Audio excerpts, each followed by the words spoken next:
Ladies and gentlemen, welcome back to Planet Tyro. I'm your host, Donald Wonder, and my God, the television renaissance continues. There is just not enough time for us to talk about all the shows we got to on the channel. I've been watching so many new shows consistently, so many things I want to bring up, like The Handmaid's Tale and so much other things, but I'm going to be picky and choosy because of time constraints. You can already see what's coming up by looking at the title. We're going to be talking about another Netflix original series that was released earlier this year, about a couple of months ago, which is called Big Mouth, which is an animated series which is helmed by Nick Kroll, someone that I've only followed spottedly in his career. And the premise of this show is very interesting. Guys, I'll put a trailer in the top right corner of the YouTube card so you can check it out. Basically, this is a raunchy sex comedy about puberty and pre-teenagers. These characters are I think they're 12 to 13 years old, and they're dealing with puberty. And because it's an animated series, the main focal point, I guess, of the series is that there's this demons character who is this imaginary amalgamation of all of the pent-up hormones the characters feel. Now, there's a male demon and a female demon. And as these kids are going to school, living their lives, the demons come out and personify all the changes, all the things that are happening to them. And it is hilarious. And this show is really fucking out there. Because this is South Park sausage parties levels of raunchiness. And you know what? I have to commend the show on its frankness, on its honesty, on its crudeness. And again, it's a very interesting concept to take. We're going to look into the mind of young boys and young girls during puberty, all the things they have, all the questions they have, all the sexual gender dynamics they get into. And the show is just very very lowbrow comedy. And it just doesn't hold back. It doesn't pull any punches. And you know what? Let me get the negatives out of the way. Let me get the two main negatives for me personally. Number one, when I think about who this show is geared towards, now because the characters in this series are pre-teens, 12, 13, and they're talking about their dicks and having sex, and the girls are talking about their vaginas and periods and stuff like that. As a guy in my mid-30s, I felt a little bit uncomfortable because I'm not uncomfortable to hear those things. I've even got a nephew that's growing up that, asks me these things. But it's just the raunchiness and the level. It made me feel uncomfortable. It made me feel like I was a bit of a pervert as a guy watching a young, underage girl talking about her period and talking to her vagina, stuff like that.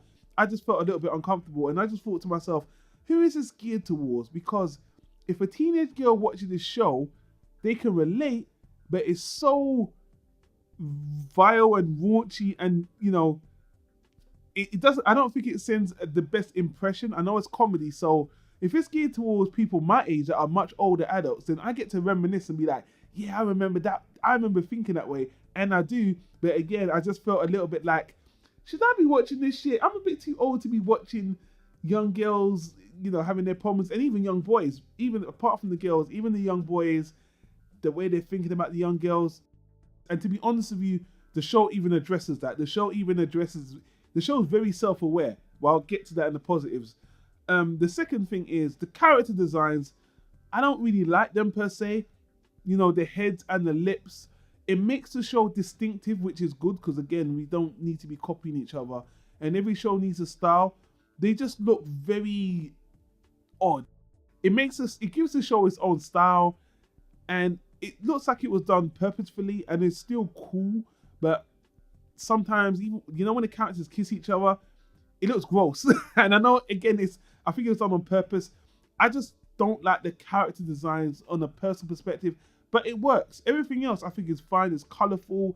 They do a lot of things with the imaginations of the demons and some little cutaways and stuff like that. But those are the two negative things. The target audience, I'm a little bit unsure about and feel a little bit uncomfortable in the character designs. Let's get on to the things I really do enjoy.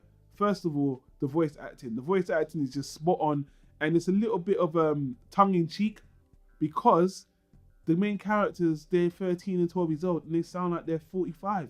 You know, that's the joke. Especially the female character. There's so many times that she sounds like this is obviously a middle-aged woman in the voice of a 13-year-old girl, but that adds the comedy so much. The actual characters, they're fun. They're a little bit, I would say they're archetypes, not really. They actually feel somewhat layered. Like the three main characters, well, there's 5 if you ask me, but I would say the 3 are the 2 boys and the girl. These are the 3 the series focuses on the most. They're a mixture of nice assholes, you know. They're finding themselves, so they're not really predefined and they don't fit a character mold, so that's good. There's one character who is a caricature, who is that character type. This kid here, who's basically the quagmire of this show, this funny magician, Asian kid or whatever, hilarious. He has some of the funniest episodes. And the thing that stands out most about the show, the biggest positive, is the creativity with the story ideas, and again, the not holding back on the ideas. I could bring up so many little bits and pieces. I don't want to get into spoilers, but just some standout things for me. Again, I'm just going to put it out there. There was one scene where this girl was talking to her vagina. That shit was hilarious, and they made it really funny, and it was even educational. Even for me as a guy, as an old man, and even I was like, you know what? I see what they're doing here, and it's actually kind of educational, especially if a young girl does decide to watch it. That's pretty cool. Another standout episode, which again is just is this guy who has a relationship with his pillow, and that evolves into the most ridiculous Family Guy-esque type of storyline, which is just so hilarious.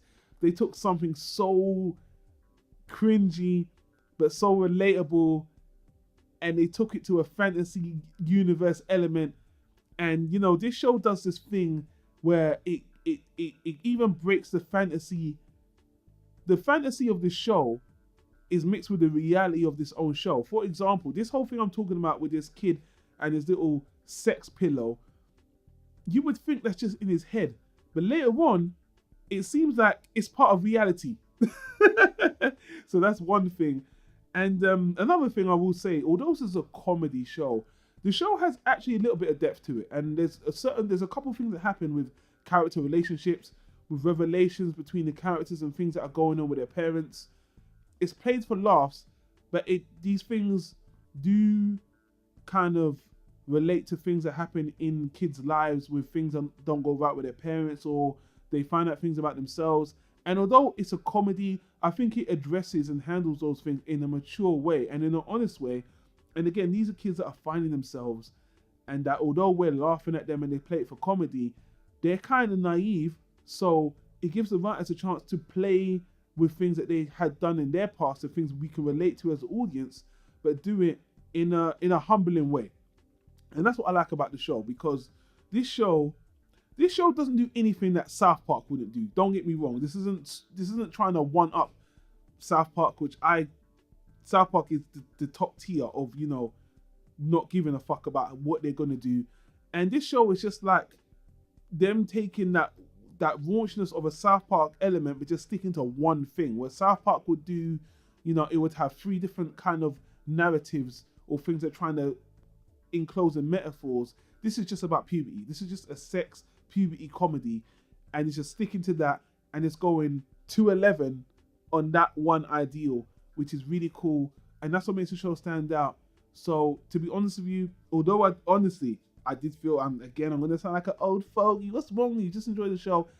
I just feel uncomfortable watching this show at points, because they pushed certain jokes to their limits, which is fucking awesome, but definitely make you uncomfortable if you've got the right sensibilities. But some people just won't give a shit. They'll just enjoy it for the laughs.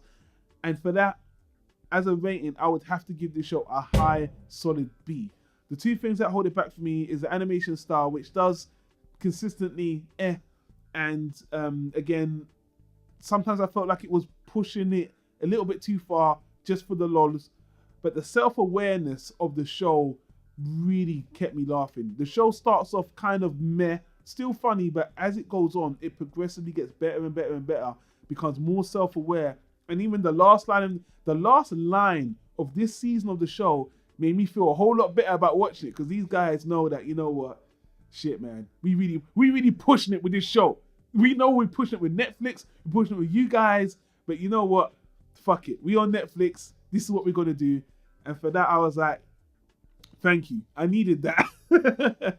So Big Mouth, definitely a good show. Definitely pushing the boundaries with animation. And guys, you know we're animation lovers here on Planet Tyro. So if a show's gonna push the boundaries, again, I wish it just wasn't in comedy, because again, American Western animations always sticking to just comedy and superhero stuff. I wish they were a little bit more dramatic with the narrative.